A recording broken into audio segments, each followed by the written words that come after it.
ఆలయాలను పరిరక్షించడం, అందులో పూజలు నిర్వహించే అర్చకుడికి గుర్తింపు ఇవ్వడం.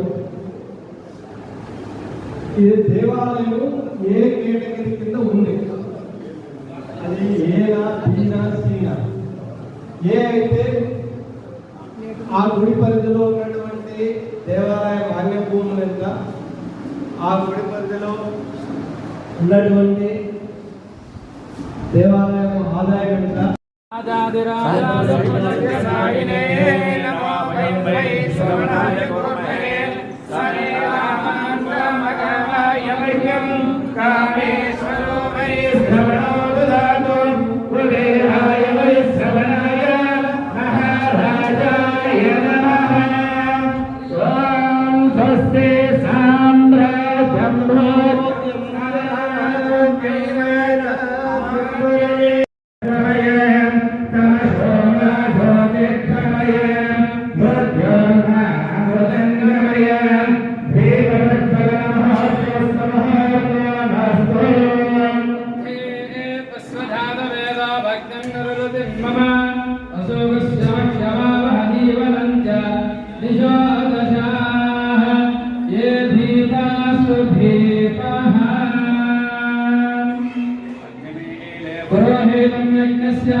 स्वामी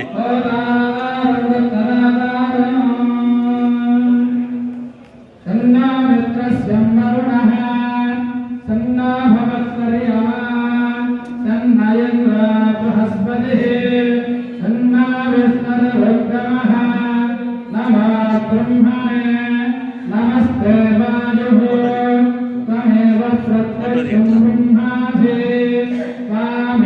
प्रत्यक्षं ब्रह्मादिशं प्रथमवादिशं सत्यमवादिशं कामप्रदेनामृतां पुरेः अस्मै ब्रह्मधर्ममहाकालायिकेत्यं प्रजातरो यो वेदालोत्तरप्रोक्तो वेदान्तेषु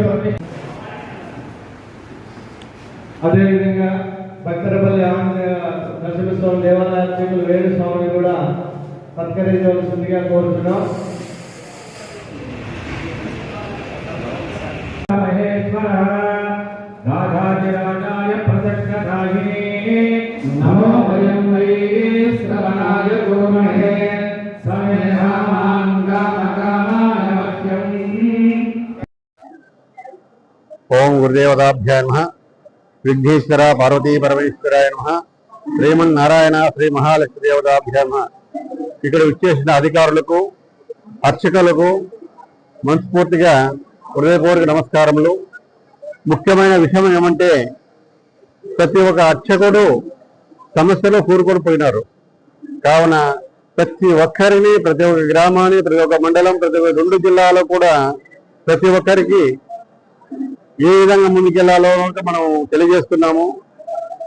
కానీ సమస్యలు అధికారుల వల్ల కొద్దిగా, మన అర్చకుల నిర్లక్ష్యం వల్ల కొద్దిగా ప్రతి ఒక్క ఫైలు ఆలస్యం అవుతుంది.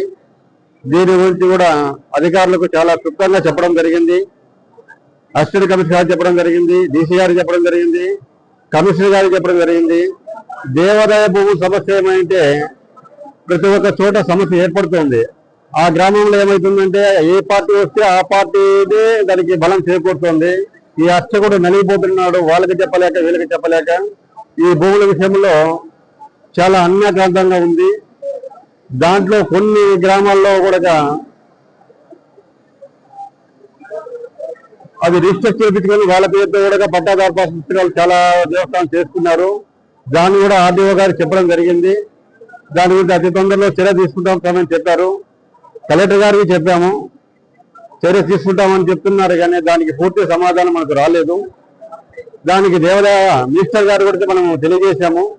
దానికి సంబంధించిన ఫైల్ కూడా మొత్తం ఇచ్చాము, సార్కి ఇచ్చాము. దాన్ని కొద్ది రోజులు మీటింగ్ చేసుకోవాలి స్వామి, దాన్ని పూర్తి పరిష్కారం చేస్తామని చెప్తున్నారు. మనకు పూర్తి న్యాయం రాలేదు. మళ్ళీ కూడా నెక్స్ట్ వీక్ లో మేము విజయవాడ వెళ్తాము.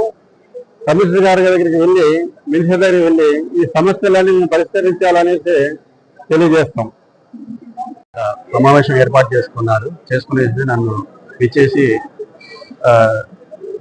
రమ్మన్నారు. అందుకని ఇవాళ వచ్చాము. గతంలో ఒకసారి మీటింగ్ పెట్టినా కూడా పోస్ట్ పోన్ అయింది. అందువల్ల ఈసారి అర్జెంట్ పని ఉన్నప్పటికీ కూడా మానుకొని మీటింగ్ వచ్చాను. ఇక్కడ ఉన్నటువంటి అర్చకులందరికీ కూడా ధూపదీప నైవేద్యము అండ్ వాళ్ళ 43 రిజిస్టర్లు అండ్ ఐడి కార్డుల గురించి చెప్తా ఉన్నారు. వాటన్నిటి కూడా ఈ ఉమ్మడి అర్చక సంఘం అధ్యక్షుడైనటువంటి వైభవ ఆంజనేయుల ద్వారా ఒక రిప్రజెంటేషన్ తీసుకొని వాటి పరిష్కారం వైపు మేము చర్యలు తీసుకుంటాము. ఈ దేవాలయాల భూములు కూడా రక్షించేటందుకు మాతో పాటు అర్చకులు కూడా సహకరించాలి. వాళ్ళ ఊర్లో వాళ్ళ గ్రామాల్లో ఉన్నటువంటి అర్చక భూములకి వాళ్ళకి ఏదైనా జరిగినప్పుడు కూడా అందరూ కూడా ఇదే అర్చక సంఘం ఈ రోజు ఎంత యూనిట్ గా వచ్చారో అంతే యూనిట్ గా ముందుకు వెళ్ళేసేసి మన భూముల్ని మనం కాపాడుకున్నాం, మన దేవాలయాలను మనం కాపాడుకున్నాం అని నేను సభా వేదిక అందరికీ పిలిపివ్వడం జరిగింది. నేను కేవలం అడిషనల్ ఛార్జ్ గా అసిస్టెంట్ కమిషనర్ గా ఈ జిల్లాకు 2.5 నెలల క్రితం వచ్చాను. దాదాపు 3 నెలలు కావస్తుంది. నాకు సాధ్యమైనంత వరకు కూడా అన్ని ప్రపోజల్స్ కూడా నా టేబుల్ పైన వచ్చినటువంటి కూడా నేను కరెక్ట్ గా ఉన్నట్టు వాటిని ప్రాసెస్ చేస్తున్నాము. ఒకవేళ లోపాలు ఏమన్నట్టు అయితే సాధ్యమైనంత వరకు వాటిని తెప్పించుకొని వాటిని కరెక్షన్ చేసుకొని పంపించేటట్టుగా సాధ్యమైనంత వరకు ప్రయత్నం చేస్తున్నాము.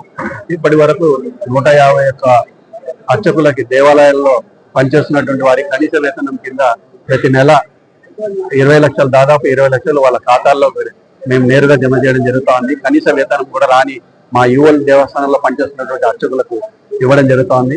అలాగే దాదాపు 400 నుంచి 500 ధూపదీప నైవేద్య పథకం కింద ప్రతి నెల 10,000 డైరెక్ట్ గా కమిషనర్ నుంచి ఇక్కడికి అర్చకుల ఖాతాల్లో కూడా జమ చేయడం జరుగుతుంది. కేవలం మన అనంతపురం జిల్లాకు రాష్ట్ర వ్యాప్తంగా ఇదే పథకం కింద కూడా చాలా జిల్లాలు కూడా అర్చకులు ఈ పథకం కింద లబ్ధి పొందుతున్నారు.